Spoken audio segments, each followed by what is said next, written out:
शाह और मोदी जी के राज में इलेक्शन कमीशन ठप हो गया है। भाजपा जितना पाप करेगा सब पे पर्दा इलेक्शन कमीशन डालेगा।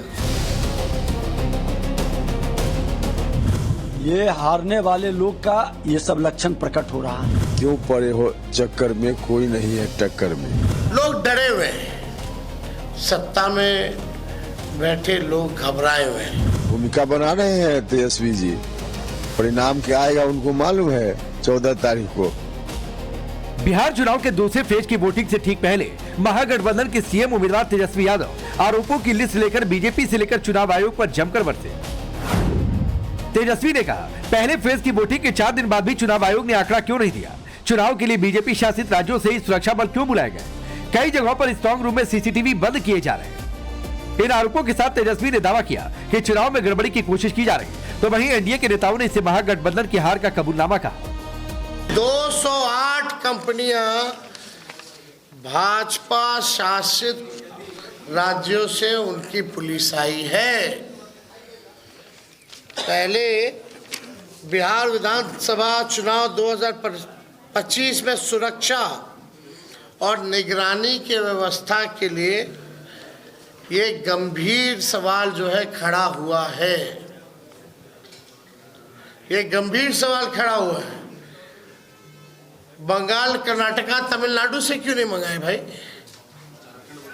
झारखंड बगल में। तो इसलिए इन लोग मान के चल रहे हैं कि चुनाव हार गए।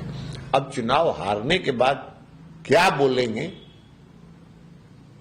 उसका नैरेटिव अभी से बना रहे हैं, उसका गढ़ रहे हैं नैरेटिव, पहले से भूमिका बना रहे हैं और कुछ नहीं है। भूमिका बना रहे हैं तेजस्वी जी, परिणाम क्या आएगा उनको मालूम है 14 तारीख को। तो उनके विपरीत ही परिणाम आना है, तो पहले से भूमिका बना रहे हैं। तेजस्वी ने गृह मंत्री अमित शाह पर भी गंभीर आरोप लगा दिया। कहा कि अधिकारियों को महागठबंधन के कार्यकर्ताओं को डिटेन करने और महागठबंधन समर्थित मजबूत बूथों को डिस्टर्ब करने के निर्देश दिए जा रहे हैं। गृह मंत्री को कोई काम नहीं है। पटना में लगातार कई दिनों से डेरा बनाए हुए हैं। कई बड़े बड़े अधिकारियों को बुलाया गया है, निर्देश दिए गए हैं। अपने रेंज का देखना है उनको, कहाँ डिस्टर्ब करना है, किन किन व्यक्तियों को चुनाव से पहले उठाना है। मुख्यमंत्री कार्यालय से विपक्ष के लोगों को पकड़वाने की योजना बन रही है। हमने कहा, ये तो लगता है आपने हाथ गिरा दिया, सरेंडर कर दिया। इसे कहते हैं हताशा की पराकाष्ठा। चुनाव हारने में आप पहले से ही बहाने ढूंढ रहे हैं। तेजस्वी के आरोपों पर बिहार में सियासी वार पलटवार चल ही रहा था कि इस बीच कपिल सिब्बल ने आरोपों का नया बम फोड़ दिया। सिब्बल ने दावा किया कि 3 नवंबर को बिहार के लिए स्पेशल ट्रेनें बीजेपी कार्यकर्ताओं को भेजकर वहां वोट गिराने के लिए चलवाई गई। सिब्बल ने हरियाणा से बिहार भेजे गए लोगों के संदिग्ध वोटर होने की आशंका जताते हुए जांच की मांग भी कर डाली। इन्होंने ट्रेन चलवाई और इसलिए चलवाई कि भाजपा के जो समर्थक हैं, चाहे वो वहाँ के वोटर हों या नहीं, वहाँ वोट डालने जा रहे हैं। क्या सारे वोटर हैं या नहीं हैं, इसकी भी जांच होनी चाहिए। लेकिन एक चीज़ तो साफ जाहिर है ना कि भाजपा के लोग ही यहाँ से जा रहे हैं और करनाल से जा रहे हैं, जो हमने कहा कल आपको। और ये भी कह रहे हैं कि पैसा भी भाजपा ने दिया इनकी टिकटों का। कपिल सिब्बल के इन आरोपों को तो रेल मंत्रालय ने खारिज कर दिया, लेकिन सवाल है कि तेजस्वी बीजेपी पर बूथ मैनेज करने का जो आरोप लगा रहे हैं उसमें कोई सच्चाई भी है या ये सिर्फ सियासी दावा भर है। महागठबंधन और एनडीए के बीच जारी जुबानी जंग के बीच पटना से लेकर पूरे बिहार का सियासी पारा कैसा है, जानने के लिए सीधे चलते हैं पटना। तो देखा आपने, नेता चुप नहीं बैठने वाले हैं, एक दूसरे पर लगातार वार पलटवार कर रहे हैं। लेकिन क्या विपक्ष को लग रहा है कि मामला हाथ से निकल गया है? और यह तब लग रहा है जब भी अब आखिरी चरण का मतदान होना बाकी है। 14 तारीख का इंतजार सबको है कि परिणाम आएंगे, लेकिन परिणाम से पहले विपक्ष ने क्या हार मान लिया है? आज इसी पर बात करेंगे। डॉक्टर धनंजय गिरी बीजेपी से हमारे साथ हैं, बहुत बहुत स्वागत है डॉक्टर अनुप्रिया यादव जेडीयू से हमारे साथ हैं, प्रोफेसर विनीत सिंह एलजेपी से हमारे साथ हैं, सारिका पासवान जी आरजेडी से हमारे साथ हैं और देव ज्योति वीआईपी से हमारे साथ हैं, कुमार सौरभ सिंह जी जनसुराज से हमारे साथ हैं। बहुत बहुत स्वागत है आप सभी का। तो सबसे पहले मेरा सवाल सारिका जी आपसे है कि अभी तो आखिरी चरण का चुनाव होना है, वोटिंग होनी है, परिणाम के लिए भी थोड़ा इंतजार करना चाहिए। आप लोग क्या नैरेटिव गढ़ने में लग गई हैं कि अगर हार जाएंगे तो कम से कम ये कहेंगे कि बीजेपी ने ये कर दिया वो कर दिया, या सच में बीमारी से पहले जो लक्षण दिखाई देते हैं वैसे हार से पहले के लक्षण दिखाई दे रहे हैं? देखिए, पहले चरण का मतदान जो है वो 6 तारीख को समाप्त हुआ और दूसरे चरण का मतदान कल होना है। और हारे कौन है, मैं आपको 2-4 एग्जांपल दे देती हूँ। नैरेटिव सेट हम लोग करते नहीं, हम लोग नैरेटिव सेट कर रहे हैं बिहार के विकास की, और जो हारे हैं ना वो बिहार में आके गाना गा रहे हैं कि सिक्सर के 6 गोली छाती में रे, और वो ये नहीं बता रहे हैं कि कैसे वो लोग रिमोट से लहंगा उठाते हैं, वो ये नहीं बता रहे हैं कि पिंकिया के पापा कैसे बियर पी के डिस्को में नाच रहे हैं। और वो जो लोग गुजरात में फैक्ट्री देते हैं, बिहार में कट्टे की बात करें। क्या बिहार हमारा कट्टे के लिए जाना जाता है? हाँ, अरे बिहार तो हमारी जो है ना कि लोकतंत्र की जननी है। बिहार में यही नालंदा विश्वविद्यालय था, तो बिहार लोग तो का यही बहुत पूछ रहे हैं। पौराणिक इतिहास रहा है। बिहार जो है गौरवान्वित सारिका जी, करने लोग वाले यही तो इतिहास कह रहे रहे हैं कि बिहार जिन चीजों के लिए जाना जाता था 90 से लेकर 2005 तक, वो सारी चीजें कहाँ चली गई थी? नहीं तो तो मोदी जी को बताना चाहिए था कि तो ये कट्टा कब शुरू हुआ था बिहार में? अभी हुआ है भाई, अभी तो कट्टा लोग लहरा रहे थे, अभी तो दिन दहाड़े लोग हॉस्पिटल में घुस के मार दे रहे हैं। और मोदी जी बताइए, देश के प्रधानमंत्री, खैर अभी वो प्रधानमंत्री नहीं है, वो अभी वो भारतीय जनता पार्टी के स्टार प्रचारक हैं, और जिस तरीके की भाषा उन्होंने इस्तेमाल किया मंचों पे, मुझे नहीं लगता कि बिहार मेरे सवाल का सीधा जवाब दीजिए ना। डर लग रहा है आप लोगों को कि चुनाव हार जाएंगे? जो डर रहे हैं, इलेक्शन कमीशन ठप हो गया, आप लोग कह रहे हैं। जो डर रहे हैं वो अलबलाए हुए हैं, हम कहाँ अलबलाए? धनंजय गिरी जी। चंद्रगुप्त, चाणक्य, समुद्रगुप्त तब सहित तमाम महाभूतियों के महान विभूतियों, बुद्ध महावीर की धरती से पटना से आपको प्रणाम करता हूं। महती जनता, और सर झुकाना पड़ता है जनता के कदमों में, सियासत तो यहाँ सरदारी नहीं आती। दोनों चरणों में, जनता के दोनों चरणों में हम सर झुकाकर दोनों हाथ से जनता जो हमें आशीर्वाद दे रही है उसके लिए हम जनता का साधुवाद करते हैं, धन्यवाद करते हैं।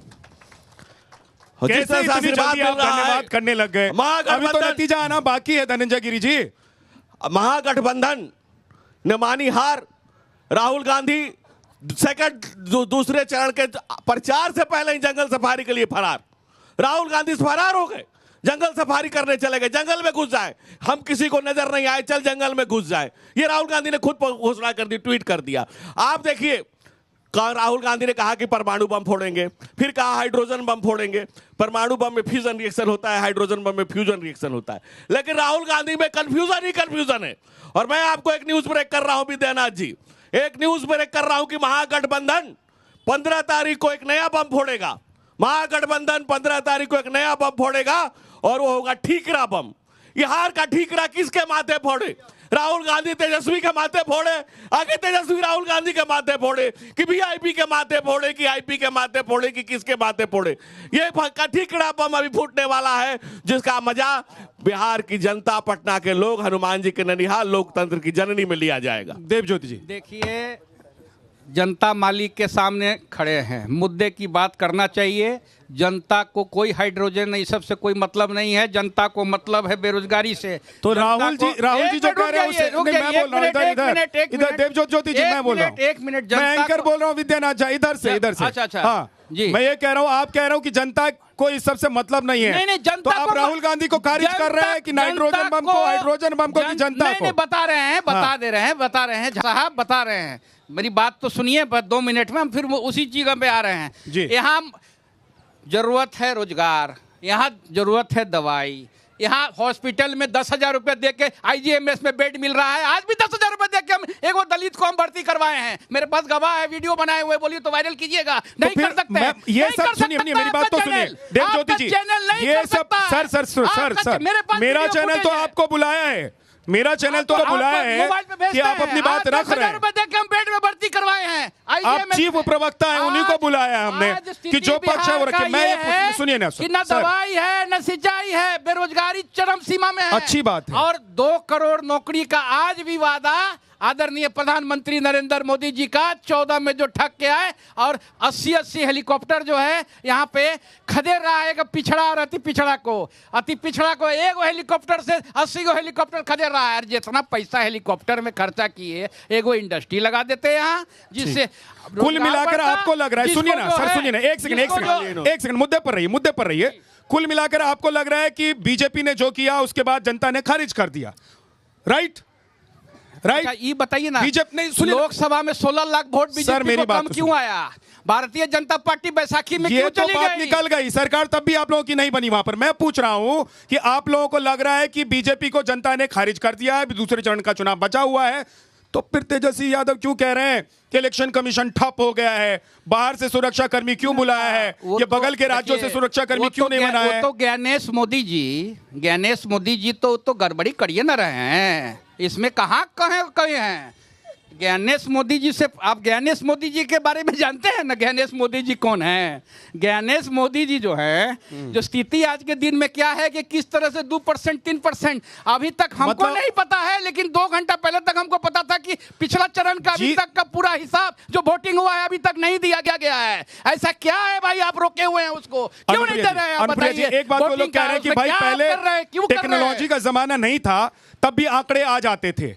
आज जब कल आखिरी फेज का चुनाव है, उससे पहले भी आप लोग आंकड़े नहीं जारी कर रहे हैं, ऐसा क्यों है? विद्यानाथ जी, पहले एक बात मैं बिहार की जनता को बता दूं कि जहां तेलंगाना में, कर्नाटका में, झारखंड में अगर महागठबंधन चुनाव जीतती है तो लोकतंत्र बच जाता है, तब ईवीएम खराब नहीं होता है, तब इलेक्शन कमीशन इनके खिलाफ काम नहीं करता है, तब लोकतंत्र की जीत हो जाती है। और राहुल गांधी जी कहते हैं कि भाई हमने मेहनत किया, हम चुनाव जीत गए। लेकिन आप जैसे ही जब चुनाव हारने लगते हैं, और कांग्रेस की क्रोनोलॉजी है, ये पैटर्न है, ये लगातार देखिए, कांग्रेस ने अपने जनाधार को खोया है पूरे देश में। ये पहले कहते थे कि ईवीएम खराब है और मैं आपको प्रूफ दूंगा कि मैं ईवीएम में कैसे खराबी होती है। बुलाया इलेक्शन कमीशन ने, मैं इलेक्शन कमीशन की प्रवक्ता नहीं हूं, ये मेरी जिम्मेदारी नहीं है, लेकिन फिर भी कहूंगी क्योंकि हम वो पार्टी हैं जो बिहार की जनता के बीच में काम पे भरोसा रखते हैं। इलेक्शन कमीशन ने बुलाया, आपने ईवीएम खराब नहीं दिखा पाया। एसआईआर की प्रक्रिया हुई, आपको कहा गया कि आप अपने BLA 1 BLA 2 को लगाइए, लेकिन लगाया किसको? कहां लग गए? हरियाणा में बम फोड़ने में। अब चले गए वहां जहां तहां बम फोड़ रहे हैं। बम तो सदाकत आश्रम में भी फूटा ना, कहा कि पैसे के दम पे हमारे लोगों को आपने टिकट नहीं दिया। बम तो वहां भी फूटा जहां पे फ्रेंडली फाइट हो रहा है। मेरे सवाल का तो जवाब दीजिए। मैं आ रही हूं। बिहार की जनता में, क्योंकि आप पूरे अंतिम समय में हैं आज बिहार में, कल दूसरे चरण की वोटिंग होनी है। ये टेंशन क्रिएट क्यों हुआ महागठबंधन में, ये समझिए, ये सवाल क्यों उठा? पहले चरण में जिस तरह से माताओं और बहनों ने और युवाओं ने अपने मतों का इस्तेमाल किया लाइन में लग कर करके, बीच में नहीं बोलिएगा, ये देखिए यही जंगल राज ऑन है, माइक नहीं बंद होता है। कितनी माताओं ये माताओं परसेंटेज पूछ लीजिए तो, देखिए परसेंटेज पूछ लीजिए, सरकार में है भाई, और अभी तक ये नहीं बता पाए हैं कि कितने पुरुष मतदाता ने मतदान किया, कितनी माताओं ने मतदान किया। चली है माताओं की बात करने, अरे माताओं के नाम पे तो ना आपने 20 साल से बिहार को लूटा है भाई। अरे इन्हीं माताओं का बलात्कार और हत्या हो रहा है, तब आप चुप रहती हैं। अरे सरकार में किसी भी लगाइए, कम से कम माताओं के नाम पे, अरे कितनी माताओं का परसेंटेज खाली बता दीजिए तो हम चुप हो जाएंगे। क्या नीतीश जी, चाहे प्रिया जी, आपके पास कुछ तो आंकड़े होंगे ना भाई। आप लोग रोज टीवी पर बैठने वाली हैं, एक दूसरे के ऊपर बोलेंगे तो समझ में आएगा कुछ? नहीं, मैं आंकड़े चाह रही हूँ कि सिर्फ माताओं की बात हो रही है। उनको कंप्लीट करने दीजिए। आप बोल रही थी तो वो नहीं बोल रही थी, मैडम बता दे मुझे बस। एक बार उनको कंप्लीट। जनता को पता है कि सब बहुत जोर से लगता है और मिर्ची की तरह लगता है कि आरजेडी के प्रवक्ता बीच में बोलने लगती है। थोड़ा धैर्य रखिए। 90 से 2005 का शासनकाल अगर इतना शानदार होता तो बीच में आप सत्ताधारी वाले को इतनी बड़ी मिर्ची लगती है कि मैं क्या ही बताऊं। ये 20 सालों की सरकार में मैं से आंकड़े पूछ रही हूँ कि कितनी महिलाएं की जनता को पता है कि अगर इनको सत्ता देने की जब मजबूरी आती है तो इनकी राजमाता इनको याद आता है, तब राजकुमार याद आता है। अभी माँ और बहनों की बात करते हैं, किस माँ बहन की बात करते हैं? शिल्पी गौतम बिहार की जनता भूली नहीं है, वो आईएएस की पत्नी भूली नहीं है, जिसके नेताओं के, इनके आरजेडी के नेताओं ने उनकी माँ के साथ, उनकी पत्नी के साथ में बलात्कार किया। कहाँ था आपका शासनकाल? अब दूसरी बात में आती हूँ, मेरे सवाल पे तो आइए, कम से कम मेरे सवाल पे आइए कि आप लोग आंकड़े क्यों नहीं जारी कर रहे?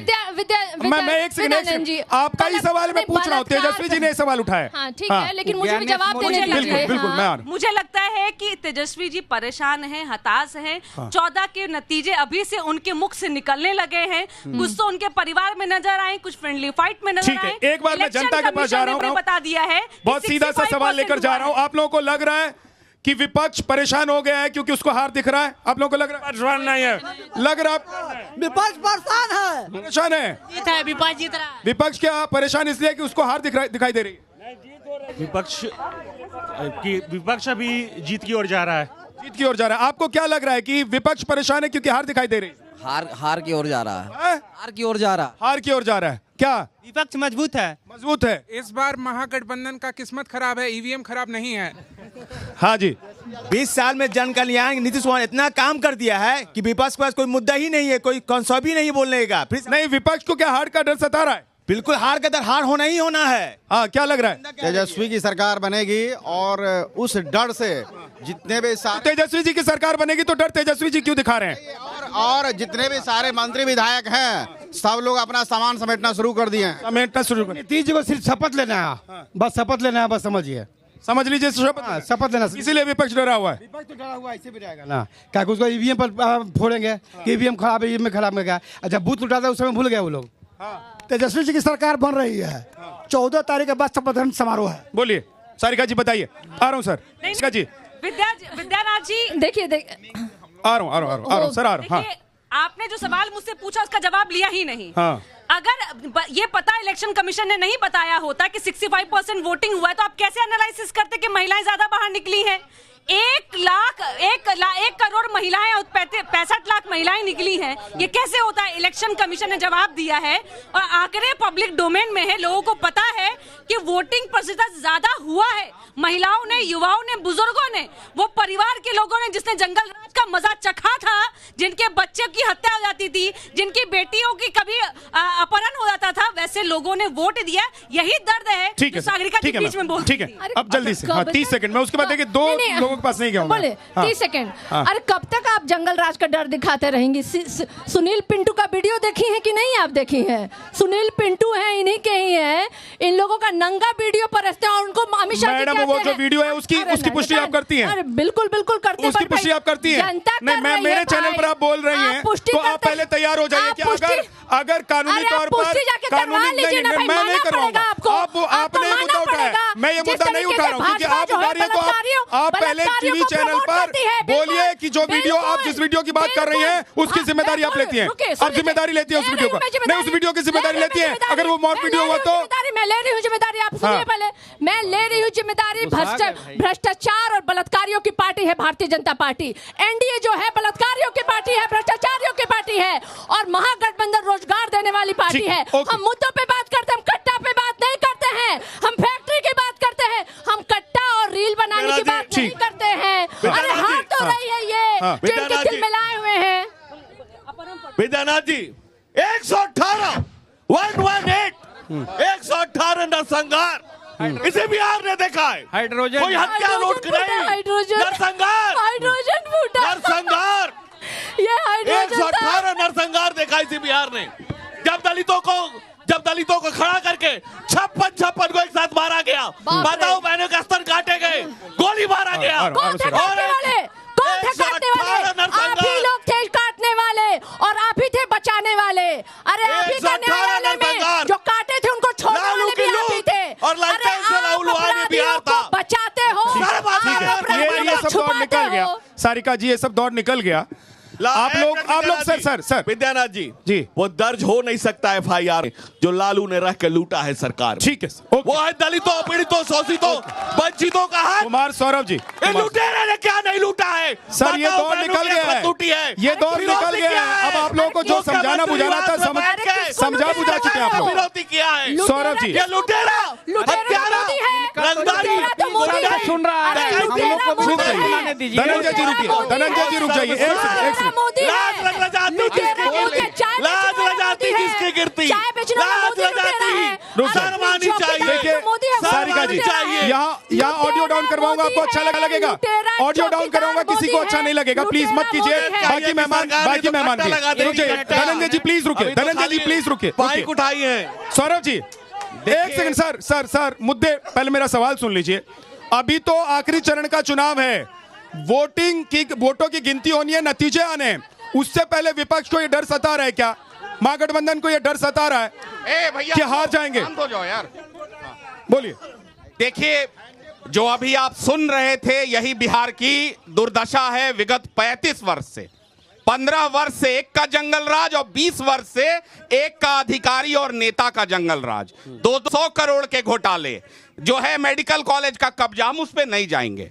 देखिए, प्रथम चरण के चुनाव में, अरे नेताजी आप ही आ जाइए ऊपर, शांत रहो, सुनो।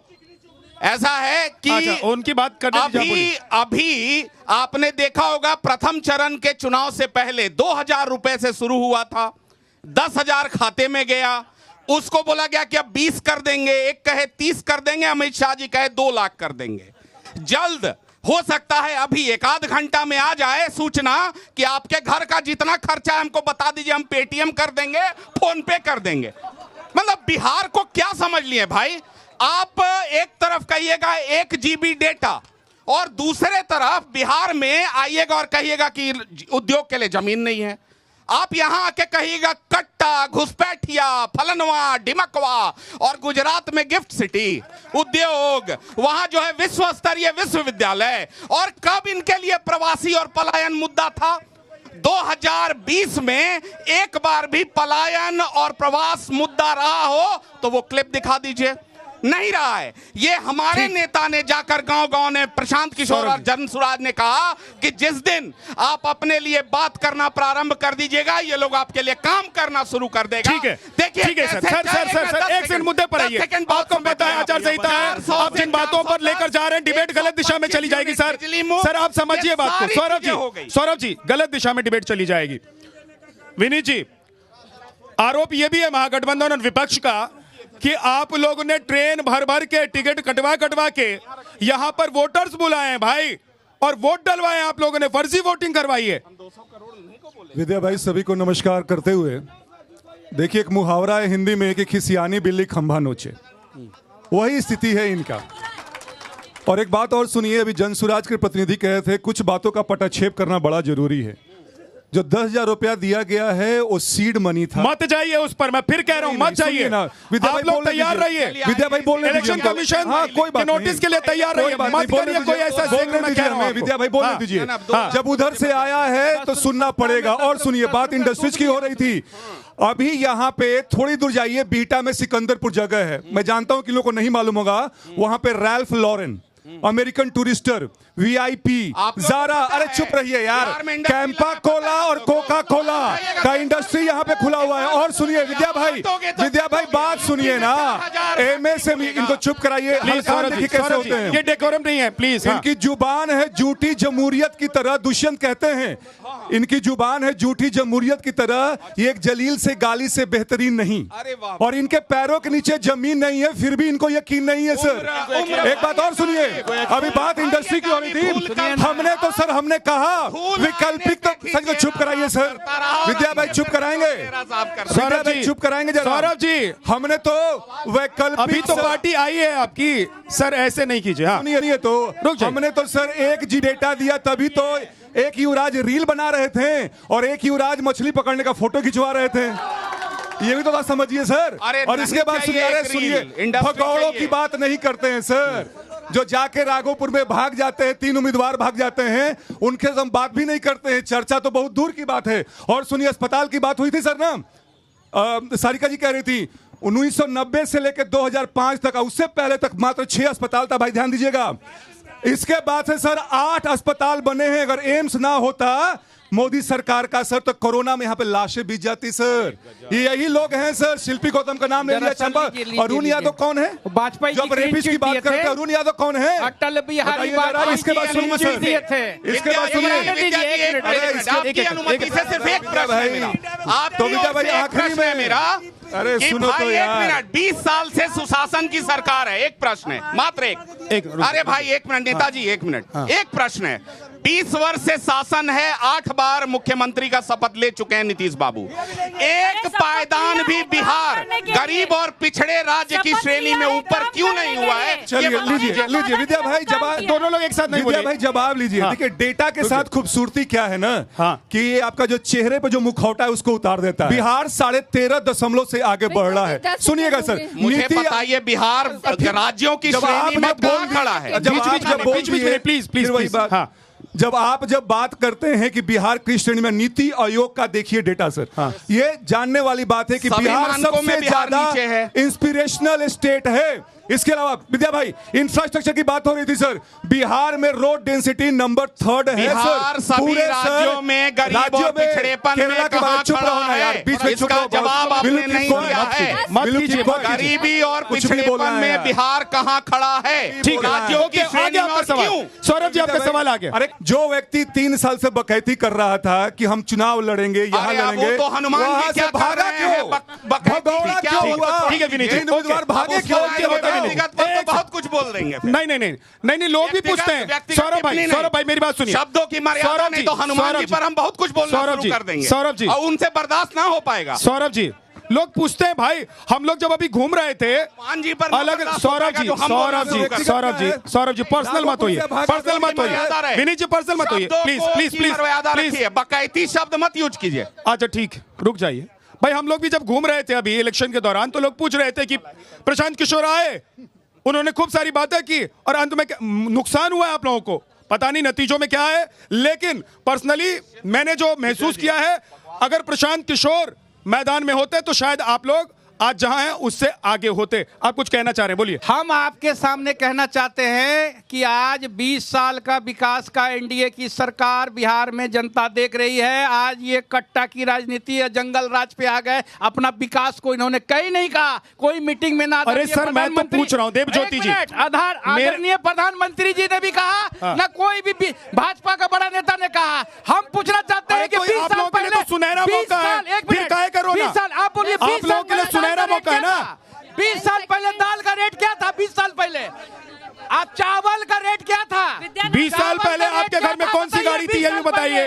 20 साल पहले आप कौन से ब्रांड का कपड़ा पहनते हैं ये भी बताइए। भाई हर चीज में 20 साल में देश आगे बढ़ा है। और सर देवज्योति जी, 20 साल पहले जो ब्रांड यहाँ नहीं था वो आ चुका है। 20 साल पहले जो महंगाई नहीं थी वो आज हुई है, क्योंकि 20 साल में बहुत कुछ बदल गया। और महंगाई से सुनिए मेरी बात, एक चीज और बता देता हूं, पत्रकार होने के नाते बता रहा हूं, सुनिए और समझिए इसको, कि महंगाई बढ़ना कोई गरीबी का सूचक नहीं होता है। महंगाई बढ़ने का मतलब यह भी होता है कि देश में लोगों की अर्निंग पावर बढ़ी है। और अगर लोग अर्थशास्त्र आप लोग नहीं पढ़ते हैं, नहीं समझते हैं, तो आपकी परेशानी है सर। लेकिन कम से कम एक छोटी सी बात बता रहा हूं, एक मिनट सर, महंगाई किस जमाने में नहीं बढ़ी थी? इंदिरा गांधी के जमाने में महंगाई नहीं बढ़ी थी क्या?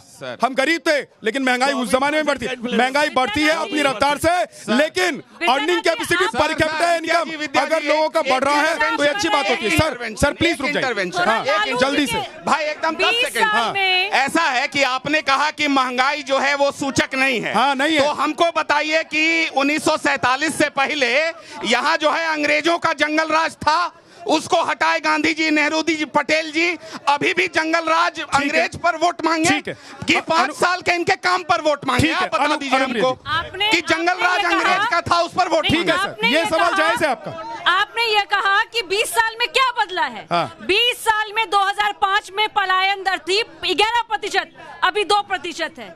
20 साल पहले घर में बेटियां पढ़ती नहीं थी, आज बेटियां पढ़ रही हैं और 35% आरक्षण का लाभ लेकर के इसी बिहार में वो बिहार की सत्ता को कमान संभाल रही है। दूसरी बात, इसी बिहार में जो शिक्षकों की नियुक्ति हुई, बिहार के बेटियों ने बताया कि वो नीतीश कुमार जी के आरक्षण के माध्यम से और नीतीश कुमार जी की शिक्षा नीति के माध्यम से वो पढ़ भी रही है, पढ़ा भी रही है, डॉक्टर भी बन रही है। और बदला क्या है सुनिए, बदला ये है कि 90 से 2005 में पति पत्नी का शासनकाल था, लेकिन अब बेटा बेटी कितने सारे लोग आ रहे हैं लालू परिवार के, ये भी देखना होगा। क्यों नहीं राजद का ऐसा कार्यकर्ता नजर आता है वैसे नेतृत्वकर्ता में, जहां वहां पे होना चाहिए था, लेकिन वो समय कौन मिलेगा? तेजस्वी यादव। आपने इसीलिए तेज आरजेडी प्रताप ज्वाइन नहीं किया यादव। क्या कभी? नहीं। आरजेडी के बारे में इसलिए नहीं सोचा कि वहां पर तो परिवार ही चलेगा, किस जेडीयू में तो नंबर आ सकता है, JDU प्रदेश में- अध्यक्ष बन सकती है, और मुझे लगता है कभी मुख्यमंत्री का भी नंबर आ सकता है। नहीं, मैं इसीलिए नहीं, ठीक है आपने, मैं क्योंकि मैं बता दूं, हाँ। मुझे लगा कि अगर महिलाओं का चौमुखी विकास हुआ है, हाँ। चाहे वो गरीब महिला हो, चाहे किसी जाति किसी धर्म से हो, हाँ। तो नीतीश कुमार जी ने पूरे बिहार की महिला के लिए पितातुल्य बन करके उनको घर से बाहर निकाला, उनको आत्मसम्मान दिया, उनके रक्षा के लिए शराबबंदी की, उनको राजनीतिक रूप से मजबूती देने के लिए 50% आरक्षण दिया। इसीलिए मैंने नीतीश कुमार जी को चुना।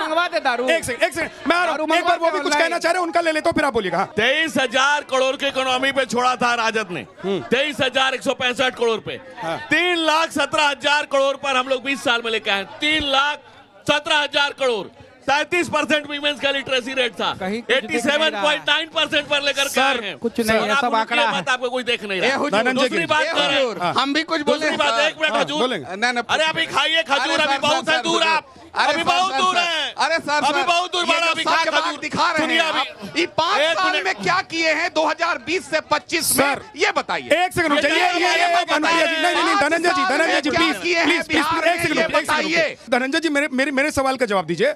आप लोगों पर आरोप लग रहे हैं कि आप लोगों ने दिल्ली, मुंबई, कलकत्ता महानगरों से ट्रेन भर भर के लोगों को यहाँ बुलाया है, वोटिंग करवाइए। तब भी कुछ नहीं होने वाला है। क्या प्रूफ है? किसको बुलाया हमने? ये झूठ की बात सुनेंगे, गलत बात है। हम बता रहे हैं, ये झूठ हम बता रहे हैं, हम बताइए, बता रहे हैं, क्या किसको प्रूफ है? बुलाया? प्रूफ क्या है?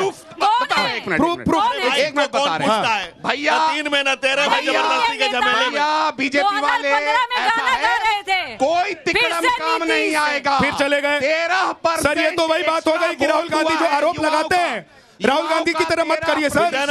आप लोग राहुल गांधी की पार्टी से नहीं है कि आरोप लगाएंगे और भाग जाएंगे।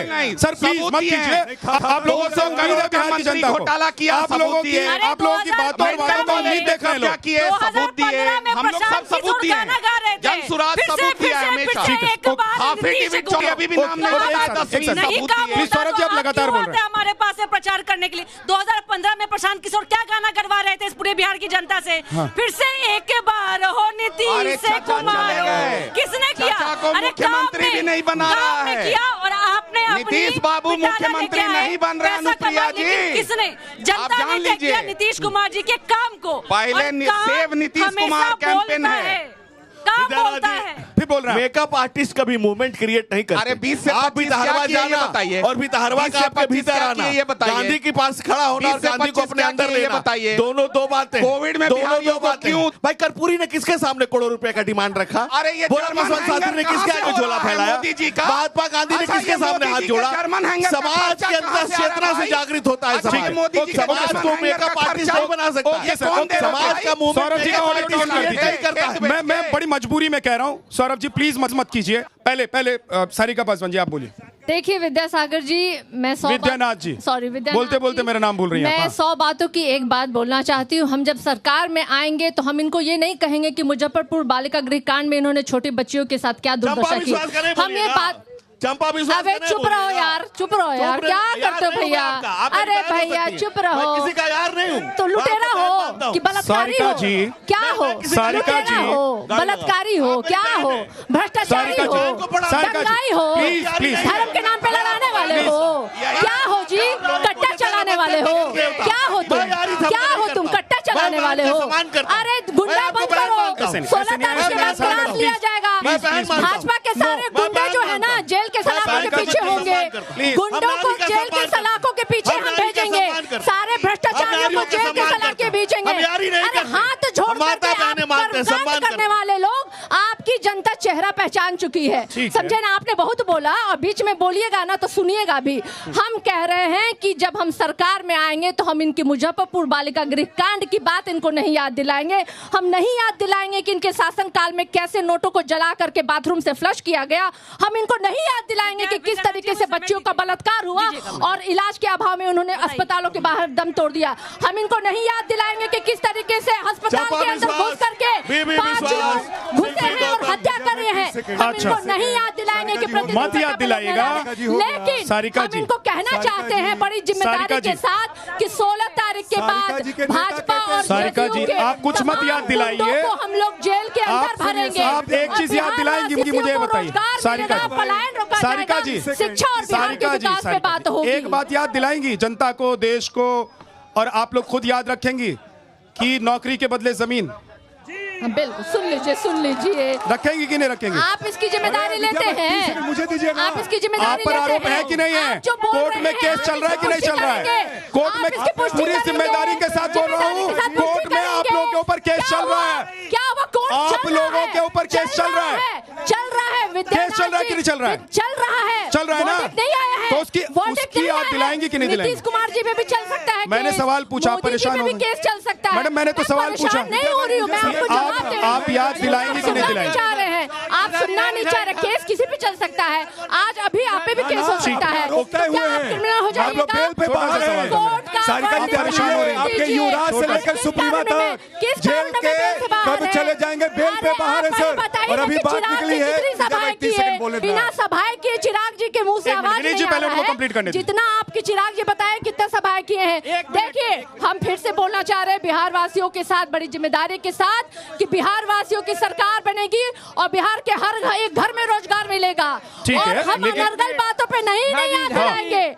20 साल के तो अगर आप लोगों की सरकार बन रही है, सारिका जी आप लोगों की अगर सरकार बन रही है, एक सेकंड विनीत जी आप बोलना चाहते हैं आप बोलिएगा, लेकिन अगर आप लोगों की सरकार बन रही है तो ये नैरेटिव क्यों गढ़ रहे हैं कि इलेक्शन कमीशन ठप है, बाहर से लोगों को बुलाकर वोट डलवाया जा रहा है? ये नैरेटिव आप लोग क्यों गढ़ रहे हैं कि अमित शाह यहाँ पर कैंप कर रहे हैं, निर्देश दे रहे हैं अधिकारियों को कि कहां कहां गड़बड़ी करनी है? मतलब ये है कि आप लोगों को ऐसा लग रहा है कि कहीं अगर गड़बड़ हुआ तो कम से कम बहाने के साथ तो खड़े रहेंगे। चलिए 10 सेकंड दीजिएगा आप मुझे। 10 सेकंड उसके बाद अब वक्त भी बहुत ही बचा है। बॉन्डिंग के साथ अब एक बात बताइए, यही इलेक्शन कमीशन ऑफ इंडिया जो है जिस तरीके से एसआईआर के नाम पे घुसपैठिया के नाम पे जितना बवाल किया, क्या आया रिजल्ट? एक भी घुसपैठिया नहीं पकड़े गए अभी। अरे यार चुप रहिए भाई, बोलने दीजिए हमको। यही मुझे बुरा लग जाता है, तुरंत मिर्ची लग जाता है, एकदम तितकी लग जाता है, लहरने शुरू कर देते हैं।